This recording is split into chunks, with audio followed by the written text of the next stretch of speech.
suspect that the information you will hear next will cause you to say, can I really believe that? Did this really happen? Is this guy for real? That's up for you to decide. You know, our motto is, we get 'em, you pick 'em. Phil Schneider discontinued his employment with a thing called our government this year. April was the month. He is now going to violate the oath of secrecy he took when he went to work on these things. And he will tell you what he's done, how many years he was there, some of the places he's been, and some of the things he's done, and some of the things that have happened to him. He has a ton of information. His workshop will be tomorrow afternoon. I want you to welcome now Phil Schneider, who has gone through quite a bit, which we'll maybe tell later, to be with us today. Welcome, Phil, from Oregon, please.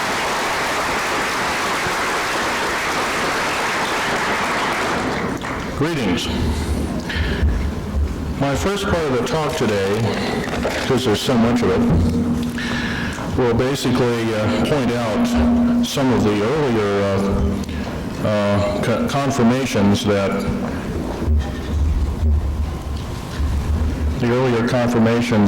UFOs were well known by our federal government structure, our military services, even before 1947. In fact, in 1947, after the Roswell incident, there was some congressional hearings on the subject, and the military basically stonewalled the whole thing and said, well, we don't know of any kinds of things like this or stories like this that happened, so they perjured themselves, because the pictures I have up here, if I may show you, this one especially is a large mothership or UFO in the scene, and this is the original jargon, or the original language used by the Joint Army-Navy Task Force during the Bikini Island atomic bomb tests. There were 4 major explosions. Most people think there were only 2 or maybe 1. There were 4. The whole area was surrounded by a shallow underwater. UFOs were seen leaving the ocean all the time. They were harassing the natives, and there was all kinds of other problems. So I'm sure the area was picked to basically eradicate the disks, which posed a threat to the planet at that particular time. We were at a very vulnerable time. We just finished fighting World War II, and all the countries were basically in a state of turmoil as far as being bombed into the Stone Age. But so these saucers were preparing for some kind of major attack. And we might remember the statement made by General Douglas MacArthur in 1946, or January, I believe, in 1946. He said, the next war that we may fight won't be from planet Earth. The next world war will be from principalities as well as conditions from outside the Earth.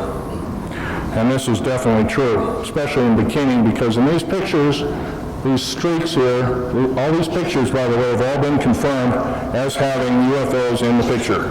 They've all been done by computer grain analysis and other kinds of things like that. This is the original language of each photograph, the original release dates. These were secret up until about a year ago. I had these pictures that were willed to me by my father when he passed away several years ago. I basically had to have them cleared, to which they were. Some of them were declassified as early as 1950. They were fairly rare at that time, I'd imagine. But in this particular photograph, we have one main ship. It's over 300 feet long, 220 feet wide by 220 feet high. And it's flying about, 3/4 of a mile off this U.S. Navy plane's wingtip. That's a drone aircraft taking pictures of the A-bomb at a distance.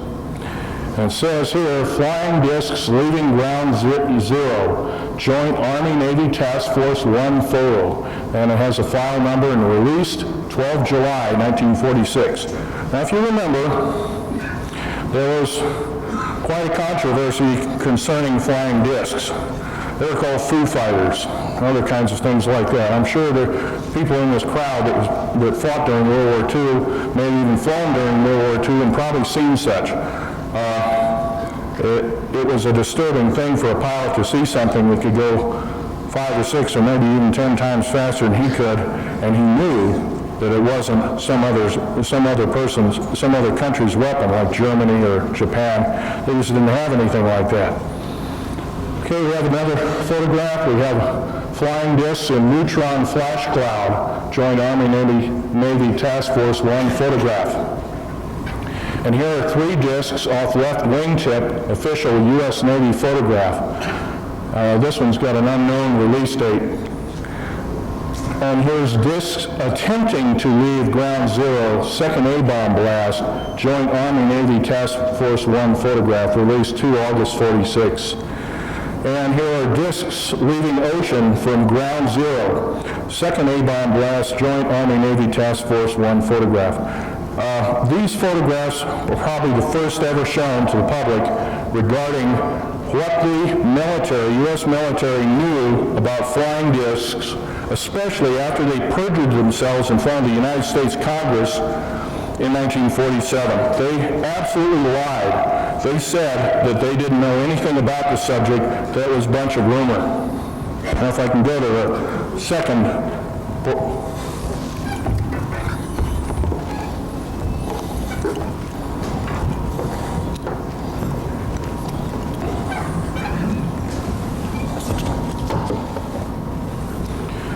And here we have, once again, Operation Crossroads, Ground Zero, 1946.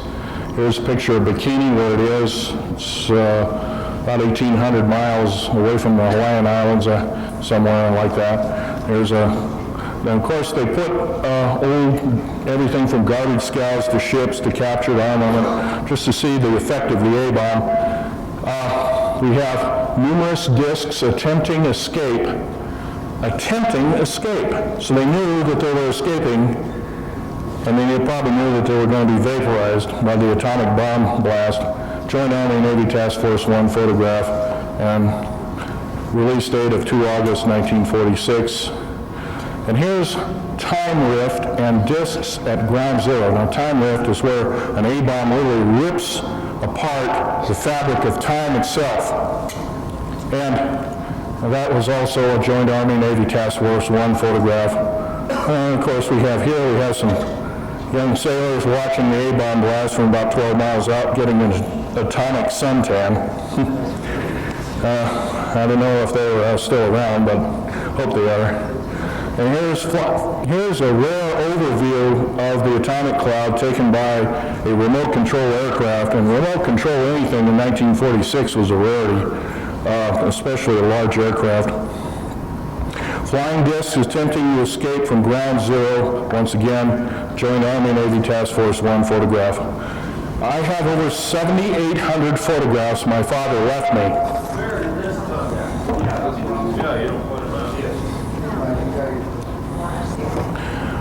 They appear as small black and white dots, and they're inside the cloud itself. Throughout the picture. I'll leave them up here so you can take a closer look if you'd like.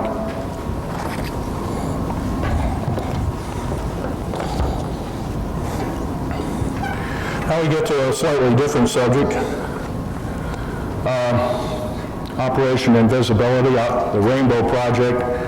Albuquerque sitting back there, he's a sole survivor, one of the sole survivors of the Philadelphia experiment where I believe, if I got it right, the U.S. Navy actually succeeded in developing a device within a Navy ship to cause it to disappear out of the scope of reality, physically disappear.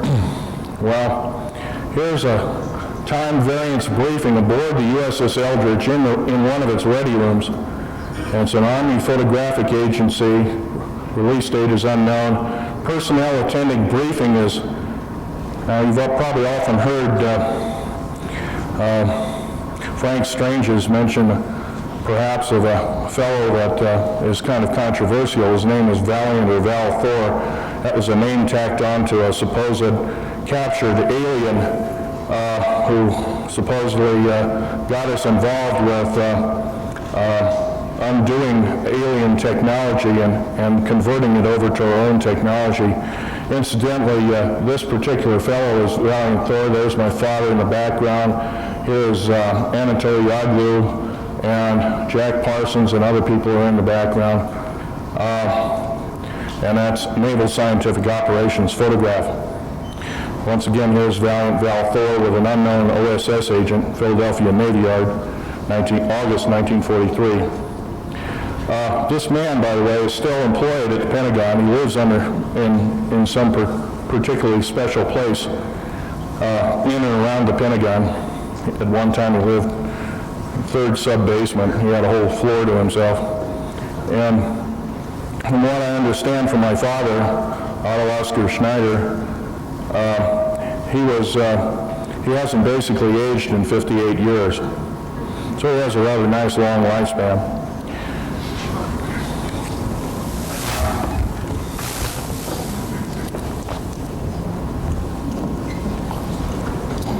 Now this one is the bomb blast of Nagasaki, Japan. It's a rather famous photograph, Operation Overlord. There were over 180,000 plus casualties. The famous part of the photograph, of course, is the clouds that are forming. The updraft have formed a human face in the bottom. I think everybody that's seen that has seen a picture of that angry-looking human face, kind of peculiar. This at one time was secret, and it's been professionally scratched out with the so-called, end quote, broom. And this is just after the blast, 16 ten-thousandths of a second after the blast, basically. Anyway, there's the photograph, and that was one of the bombs going off. And once again, there's all kinds of interesting objects in the photograph. Leave it to you what they may be. They were never identified as discs, but some of them look like discs streaking out at high speed. Can't be certain.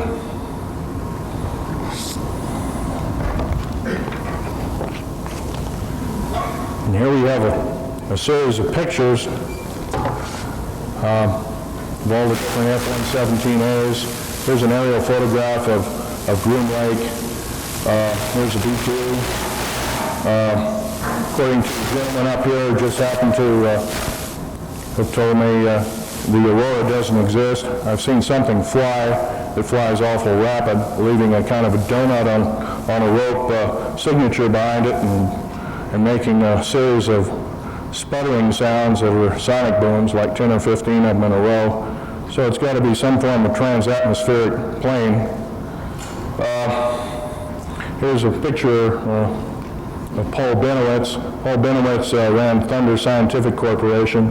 He was going to go public with the entire information about Kirtland Air Force Base and UFOs and that kind of thing like that. He was psychiatrically abused. He was, against his will, he was put in a mental institution, and his brain basically made a vegetable of him. And his brother and sister spent a lot of money getting him out of that situation. He can't even write his own name.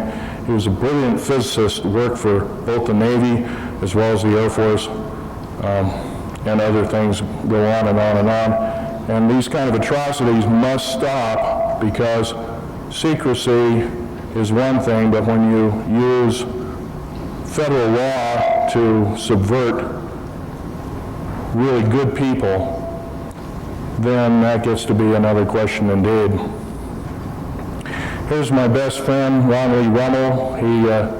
He wrote a number of interesting articles called Alien Digest, which I've been on the Fox TV show Encounters. His death was called a suicide. It's now being reinvestigated as a homicide. 2 of 3 people have been implicated. One was a U.S. Navy, a U.S. One was got 2 in custody. One was an MSA and one was a ATF fellow, or they were retired, and they didn't like what this person was doing, and so I guess they decided to get rid of him. He was my best friend. I grew up with him. I knew him for the better part of 30 years. He was about the most honest person. He came clean with everything. If he didn't know 100%, he didn't talk about it. He worked at Groom Lake. Other people have poo-pooed that, but he is found, like Bob Lazar, he was found in a telephone directory, the Los Alamos telephone directory.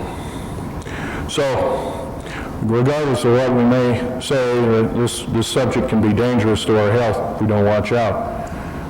I'm here for one sole purpose. Our federal government structure said we're not going to allow this out to the public for fear it might panic you. I don't see a person in this crowd that probably already hasn't learned enough about the UFO field to have gone out and had a mental breakdown.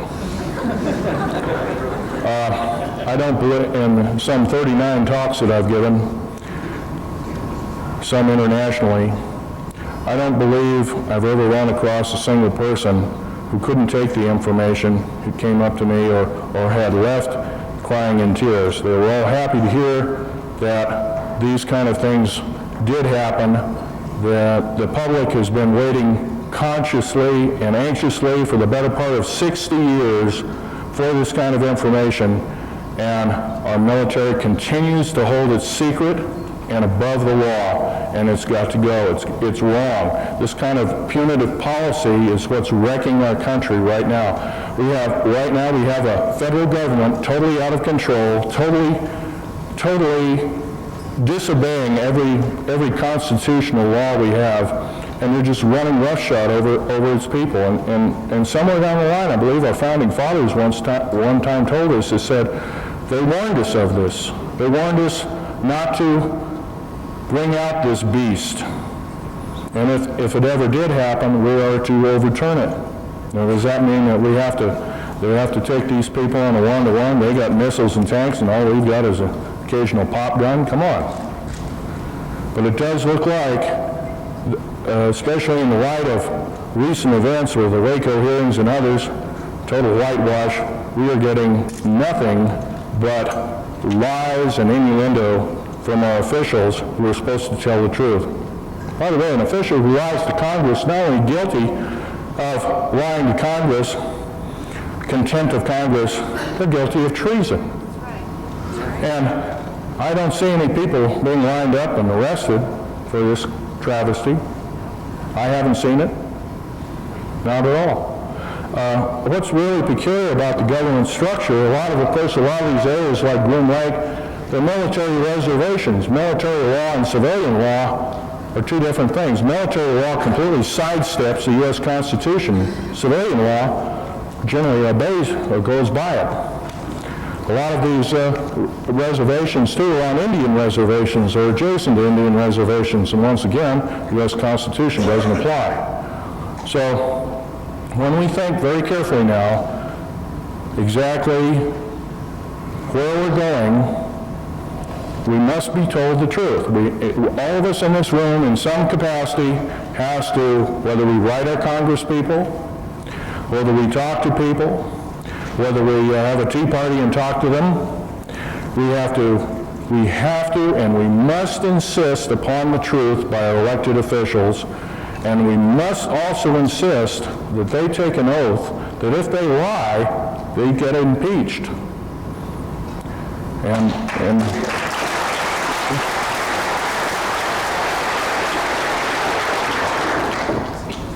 I have a number of other artifacts up here on the table, which I'll show you. I'll let each and every one of you file by and take a look at them. I'd appreciate it, however, if you don't handle them, you can look at them.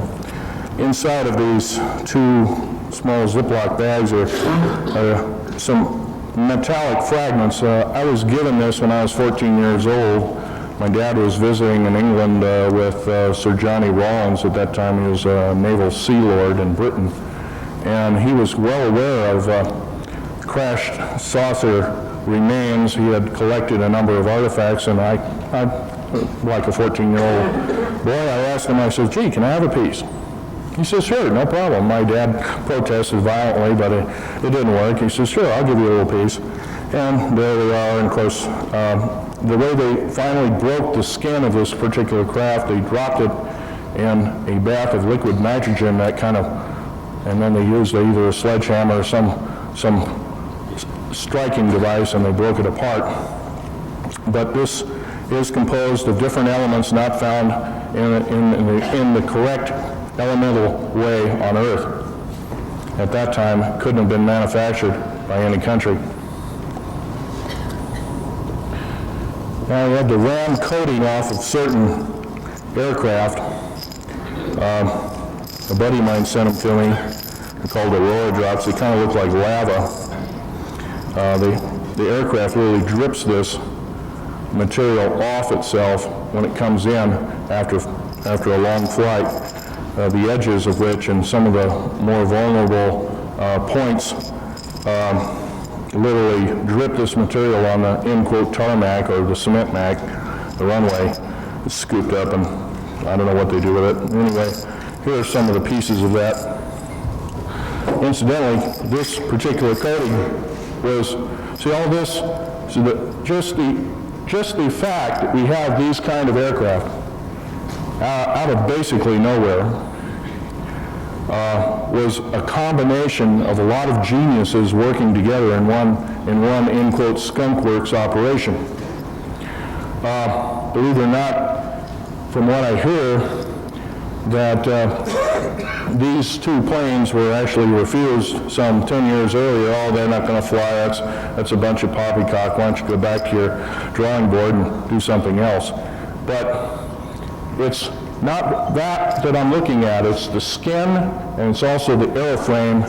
The airframes are made of metals not found on the Earth and cannot be made on the Earth. They're composite metals. Composite metals are nothing new. But when you combine them with elements higher than 109, then you get into some peculiar aspects indeed. You get into mixing basically element 109, and at my table I have a revised list of the elements, 140 of them now, of which some 30 of them are alien or have been captured from alien technology down to alien spacecraft of various sorts and so-called alien, captured alien technology. Anyway, when you combine element 109 through 115 with certain of Earth's elements, it becomes kind of like a powdered metal and becomes extremely light, extremely hard, tensile, 20 to 50 times harder than a diamond, quite malleable and flexible. Once again, these two aircraft, and I'm not the only one talking about this. There are people that worked in the Skunk Works projects that have talked about this for years. So I'm not the only one. You can poo-poo maybe one or two, but now you can't poo-poo 20 or 30 people. And basically, I'm here to point out that these kind of things were from crashed flying saucers originally, and we adapted the technology to fit our own technological environment. I might also want to put by something for every 12 calendar months that goes by regularly in the regular world, there's about 44.2 years of military technology. Maybe this is why, for instance, in 1943, they were able to U.S. Navy and other operations were able to cause a number of ships to disappear. The reason, of course, was if we could get a disappearing ship, we could avoid all the destructive elements of the U-boat attacks, and we could win the war faster. And that's quite plausible. Here's a piece of titanium metal, and it has a number of lighter composites in it. It's extremely hard. It approaches the hardness of a diamond. It's used in the airframes of the F-117A and the B-2 bomber. And anyway, this kind of metal is a pretty hard customer indeed. It's kind of rings like a bell. It's also, you can't rust it. It's basically impervious to laser attack, laser equipment. Charged particle beam will wipe it out, but a laser doesn't do much to it at all. Here is a alien converted over technology. It's a hunk of niobium, titanium, rhenium steel that's in a scalenohedral crystalline form. And these bars supposedly are formed in outer space. I'm not privy to how they're formed that way. I've never been or seen those kind of operations, but they are nonetheless formed that way. I've heard this from several different people. Here is a lighter than lithium ceramic metal. It's used somehow in the internal parts of both the jet engines as well as the grid bed nuclear engines of some of the advanced craft that are being flown out of some of these secret areas. Here's most interesting of all, element 123, mironite. It's an orange gold metal in Earth there's only 6 basic crystal systems. This has a totally different crystal system from any of them, and it's about twice as heavy as uranium. Here's a ceramic metal in this tabular or scalenohedral crystalline form. Is used on some of the RAM coatings or as part of the RAM coatings of some of these type of aircraft. And here is an interesting fossil. It was found in and around Groom Lake, Tikaboo Valley, and it has the same crystalline structure as an instantly petrified piece of material found at either Hiroshima or Nagasaki, like plant life. They had similar garlic and other kinds of plant life that were instantly crystallized subatomically, and this is the same thing, but there's only one problem. This is about 30 to 35 million years old. Who was playing around with atomic technology then? This is exactly the same crystalline structure as found on the fossil, instantly petrified fossil life or plant life, both Hiroshima and Nagasaki. So you might ask, who was playing around that time? This too is also a piece of agatized, it's an agatized ball fungi from a cave. And once again, something has perfectly cut it, probably very rapidly cut it. It hasn't been fractured and re-cemented itself, but it's been perfectly cut in such a way that it got instantly petrified with a similar crystalline structure, and this is quite a bit older. This is about 85 million years. Once again, who was playing around with atomic technology 85 million years ago, what we now know as Brazil. Here's a piece of petrified wood from the John Day fossil beds. Some years ago I found this and in and around that area, and it shows this hole all the way around it, or this cutting mark, is done by insect damage. But if you look at the fibers carefully, you'll notice that they're all bent inward. It's like something has very thin, is cut right through it, and the plant doesn't know it's been chopped in half yet, and some of the sugar in it has crystallized and become agate, perfectly preserved piece of oak limb. And once again, it's about 100 million years old, and once again, it's an out-of-place artifact or unanswerable thing. And here's a picture that was given to me by a lady who lives in Alaska. It's an out-of-place artifact that found in one of 6 found in the western states. This one's found in southern Idaho, and it's believed to be a magnetic confinement device for plasmic experiment, or maybe the manufacture of fuels. Anyway, it's of a metal not found on Earth. It was 600 feet deep. It was found, what had happened, there were some people that were drilling for oil, and the bit kept breaking off, so they went down there and had a look. And whoa, what did they find? They ended up digging this thing up. Of course, it's in U.S. Army archives. And once again, we have our government says, no, I don't think this becomes public domain. I think we're going to take care of it. And they've made up our mind for us. So these are just some of the objects that I've collected over the time. Basically, I'd like to mention that there aren't enough people talking about things that shouldn't be held secret. Things of the ancient atomic age are still held secret after 50 and almost 60 years. Flying discs that have been seen basically in the United States since 1909. The first one was recorded by the U.S. Army Cavalry in 1909 in southern Utah area. They didn't know what to make of them then, I guess. It kind of scared the heck out of them.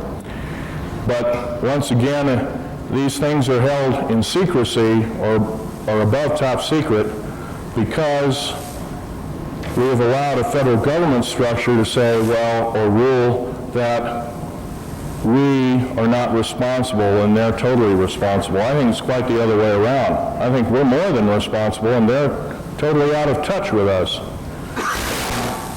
Case in point, the Roswell incident. The Roswell incident, it was stonewalled. Basically, the Joint Military Congress, as they call it, got together and said, no, I don't think you as a senator, there were 4 independent senators that wanted the information out in the public domain, and these individuals within the various military structures said, no, we're not going to allow it out, and you as a senator are declared an incompetent person or not a responsible person anyway and don't need to have this information. In other words, you don't need to know because you're stupid. Well, unfortunately, that doesn't wash with me. It doesn't wash with a lot of you, maybe millions of us. What we have to do is we have to inform our officials, vigorously inform them that they are public servants, that they are not our slaves, but they are public servants in public service, that the rules and regulations that they've made in the past have to be changed. Once again, we've allowed too few people to rule over us like kings and queens. Now, when a senator or a president is told, no, you're not going to tell this to the public, and maybe it's quite possible that President Kennedy, John F. Kennedy, I've heard the story, he was going to come clean with the whole UFO structure and do away with certain government agencies that were not only a waste of the taxpayers' money, but had basically not a use except to subvert the government as we know it. He was murdered. He was killed, assassinated, and of course, once again, we got the local lie and innuendo to the point where we're made to believe something happened when a lot of us believe that that's probably not what happened or what occurred. And the list could go on and on. And so the basis of my talk is to show you that this kind of technology has existed and probably has existed on this planet for thousands of years. And how did the ancients treat it? The ancients thought they were gods, and they either worshipped them or basically people that knew them were privileged, that knew of them. They wrote, like Ezekiel, for instance, he wrote down, he must have been a scientist type. He would have made a great nuclear scientist, I think, because he wrote everything down just as he saw it. It's an amazing pair of two eyes that fellow had, because he wrote everything down roughly 3,500 years ago in perfect detail. Now, of course, we have Egyptian pharaohs who saw them and wrote them down also. And throughout all of history, this has occurred. I think it's time we, as a concerned public en masse, demand that this information be made public. It will not hurt us a bit. And by the way, I believe George Washington one time was caught saying, an uninformed people is a group of people in slavery. That's right. Now, that was said over 200 years ago, and it's very true today. We have been led in the dark, and I believe if we really seriously get out en masse and demand to see more than just the Roswell incident, some of these other incidents that have happened 50 and 40 and 30 and maybe even as close as 10 or 15 years ago, if we get out and see for ourselves and make our own judgment and take our own responsibility rather than have the government do it for us. Don't you think that's a better way to do business?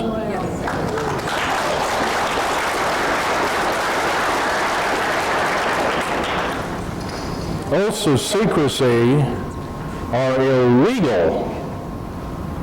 It is a travesty beyond belief when you are forced to sign an oath of secrecy saying that if you reveal this, you're going to be guilty of treason or thereabouts.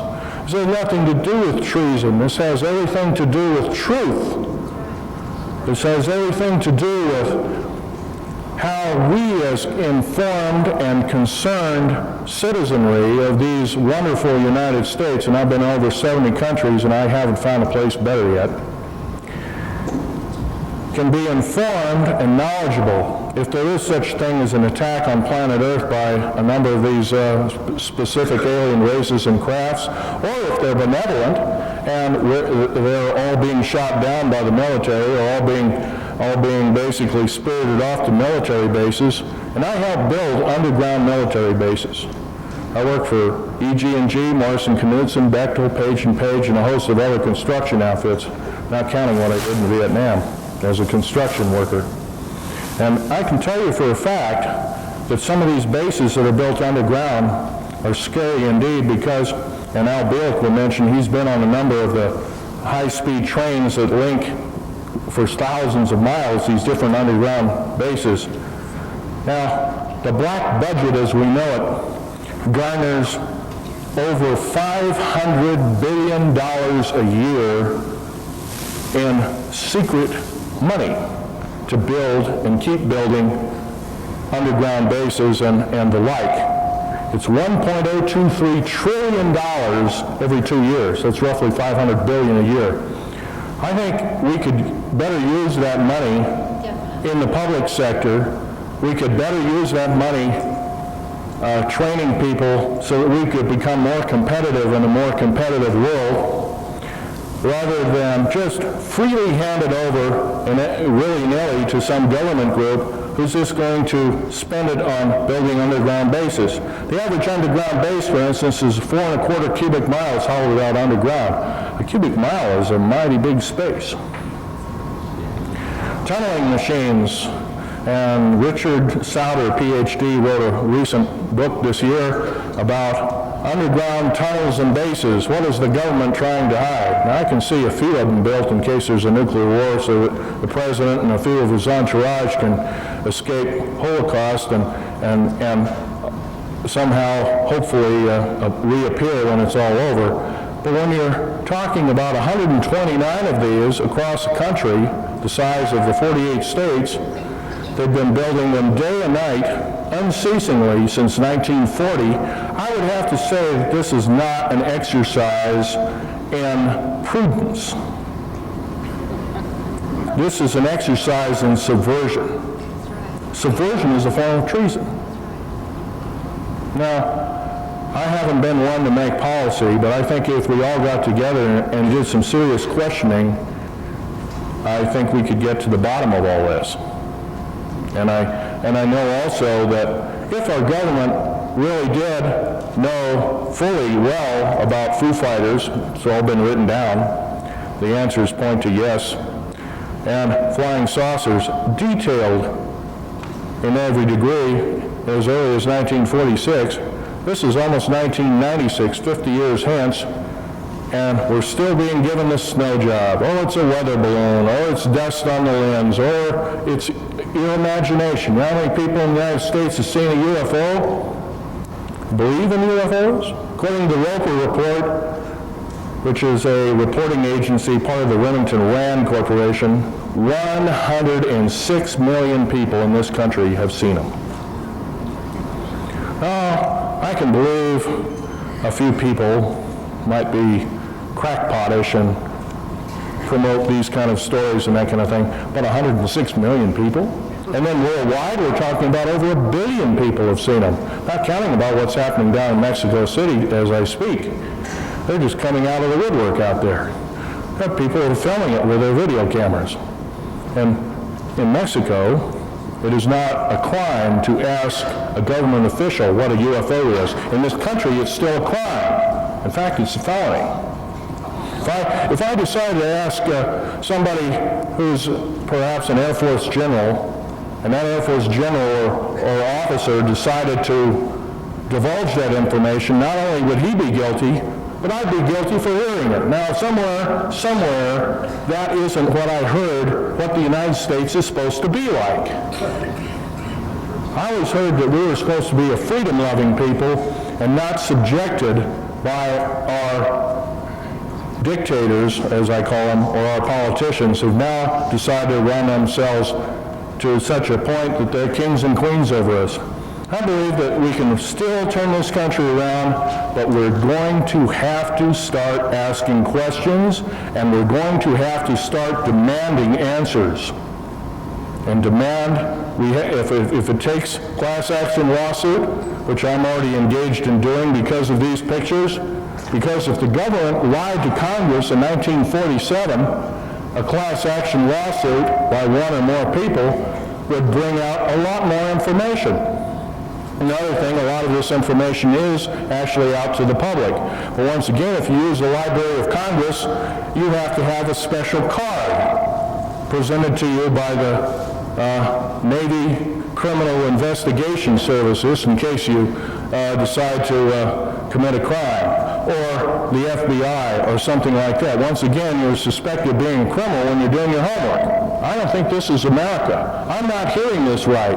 I'm not hearing to the point where this kind of information that isn't coming out is hurting us in any way. We're not babies. We're individuals. A lot of us are grown-ups. Most of us in this room are. And I have to say one thing. Most of us, I'd say 99% of us in this room are responsible people. Most of us are professional people. Most of us are up to our neck in innuendo on why in the heck this happens. Once again, back to the Library of Congress. A lot of these titles for UFO information are carefully hidden. They're in stack call rooms. You need special IDs and this kind of thing. Is this what I'm hearing? Is this prudent? Is this freedom? No. Phil, could you share with us your personal experience building like down below 51 in Dulce and so forth? Yeah. My personal experience started the better part of 17 years ago when I worked for Morrison Knudsen. We worked in and around Area 51. We tunneled out better than 9 cubic miles underground. We built just about everything that so-called black jets are housed on, that fly out of, at bases, barracks, you name it, it was all there. What's Area 51? Area 51 is by the way, Area 51 is, we've been told recently, about 2 years ago, it doesn't exist. By the way, if it doesn't exist and I'm talking about it, I guess I'm not guilty of anything if I divulge the information. Well, it does exist. It's right here. In fact, on this map, there's Groom Lake. There's S4 on the other side of Lathrop Wells. There's R4808E, all the mountain chains and everything like that. That's an area map of 1966 realm.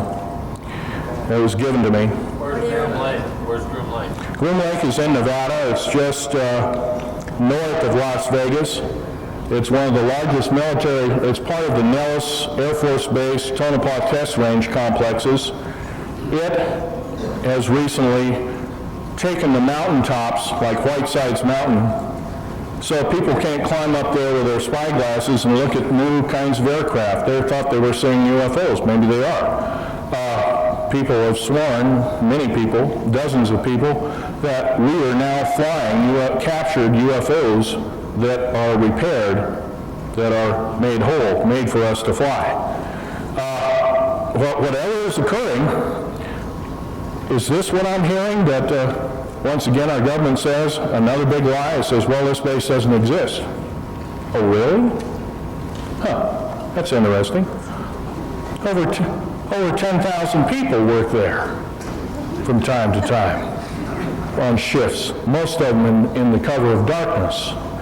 Most flights of the F-117A fly out of there. It doesn't exist, does it? How many years did you work there? I worked 11 of 17 years in black projects in and around Groom Lake. Phil, you also share with us how they build those tunnels. The tunnels are built basically with not your usual conventional boring machines, but the tunnels are built with kind of a plasmic laser that literally melts through the rock up to 7 miles a day. It vaporizes the rock material. Enough of the rock material is deflagrated and melted, and it's used as a coating of the wall that's behind it. It's a very sophisticated piece of equipment.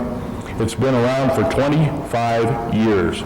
So when we say the old drilling equipment, you see all the ads for the old drilling equipment, that's stuff that was around in World War II and between World War I and World War II. Once again, we're been sold down the river and lied to, saying that that's the only equipment around capable of doing such. It's total poppycock. New kinds of equipment. They have ways of completely using shape charge blasting. My basic job is to crawl down in a hole, pick up rock samples, bring them up to the surface, analyze the grain structure, and analyze what kind of explosive to use if an explosive was needed to hollow out or build a specific military base.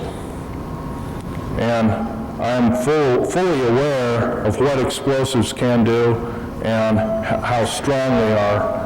And I might want to also add that that the recent explanation of the Oklahoma City bombing by our local federal government was a total whitewash. Fertilizer bomb could not have done the damage. It only is composed of 20,000 pounds per square inch pressure maximum. The damage that was done to the Alfred P. Murrah building in Oklahoma City exceeded 170,000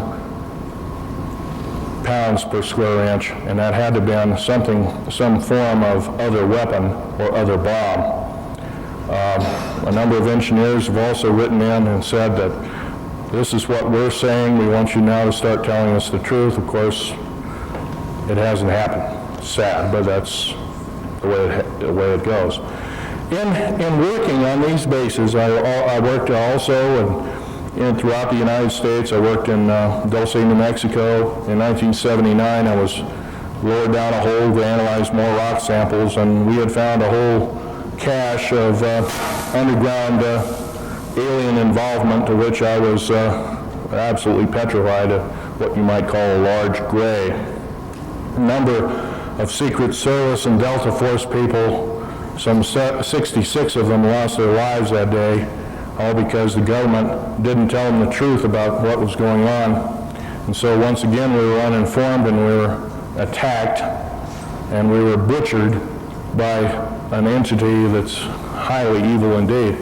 I have suffered wounds from it since then, and I was basically incinerated or shot in the stomach or in the side area of my ribs here, and it basically opened me up like kind of like a sardine can and destroyed my rib cage and basically cooked my guts. And I was lucky to make it out alive. I had killed 2 of them. I carried a small pistol with me, a little Walther PPK pistol with a 9-shot clip. And I had time to empty 1 clip into 2 of them, and yes, they are mortal. They do go down. However, do we, as prudent citizens of these United States, if there's a real alien threat out there, I'd like to know about it. I think you'd like to know about it because we could prepare ourselves for the event if something like this is happening. I'm not one to panic people, but I'll tell you right now, I'm scared to death of what's down below our feet because we have not been told the truth at all. There's no hint. All this is kept top secret, above top secret, which is hogwash. And once again, we've been led down the path, and basically we're cannon fodder. We're not to be told these kind of things. It's above the line of secrecy or this kind of thing. Well, secrecy is choking the very life of our country, and we need to reassess as individuals as well as the government. We need to reassess exactly what's going on, and we need to ask first in a nicer way, and then in a more forceful way, and maybe in the worst way possible. It looks like if we can't get any results, it does look like we're going to have to throw the bums out. I don't advocate such things. I think this kind of revolution kind of thing, or this hype I keep hearing about revolution, is it always ends up killing the wrong people. But it's every day goes by, it's pointing to the fact that we're going to have to be the militia. All of us are going to have to be, in some capacity, some form of militia to get these crumb bums off our back, because no matter what we talk about, no matter what we ask of them, they are not obeying. They are not complacent. They are not complying with our simple demands. Phil? Yeah. In the few minutes we got left, I want you to share what happened to you, and then I want Mike to authenticate that he has seen your wounds. All right. At Dulce, New Mexico, I had this kind of like a charged particle beam device, and it hit me in the chest, and it fused and cauterized my ribs and bones and everything, and I faced several bouts of cancer since. I lost a lung over it. I lost some fingers over it. It scared me out of my wits. I didn't crack. I should have, but I didn't. But I lost my ability to believe that aliens are benevolent. I'm sure there are some races that are, but this particular moment in time, these were bad news indeed. Tell us what happened. Tell us what happened. What happened the last 3 weeks? In the last 3 weeks, I've been talking vigorously about these subjects and other subjects, and I've been shot at. I was shot up here, in here, over here, and in my leg. In fact, a small bullet hit my leg bone and did a snake, and I had my whole leg cut open to extract it. I was with a retired FBI agent whom I've recently become friends with. He says, you're not only being brave by doing this, you're being exceptionally so. But he and I were going to talk to a radio talk show down near Salem, Oregon, and these 2 vans of individuals came by, and they all had G10 license plates on them, and which I believe, at that time I believed was either FBI or some other form of we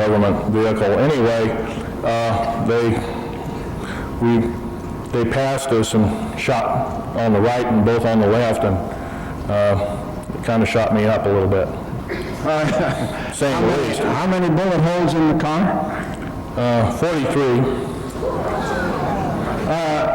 Phil, you don't know this, but not that it's not necessarily a big deal, but a G10 license plate just pulled up and came in, checked in 7 people into the hotel. Well, good. Let them come and hear what I have to say.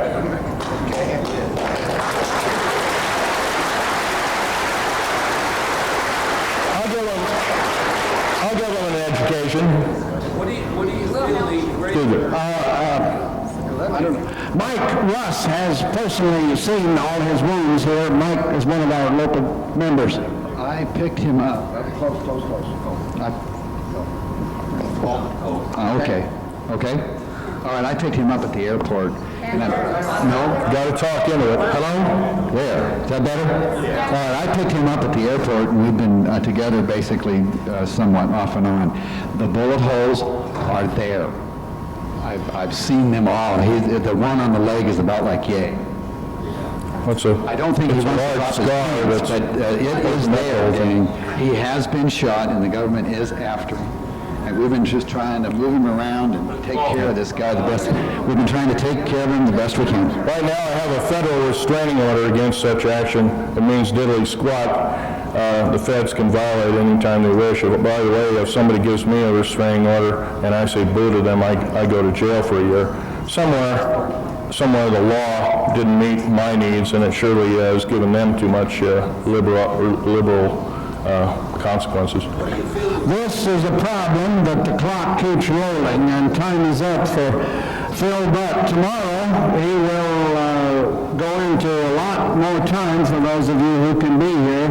A lot more detail, too. And you can see a lot of these things up close, and it's tomorrow afternoon.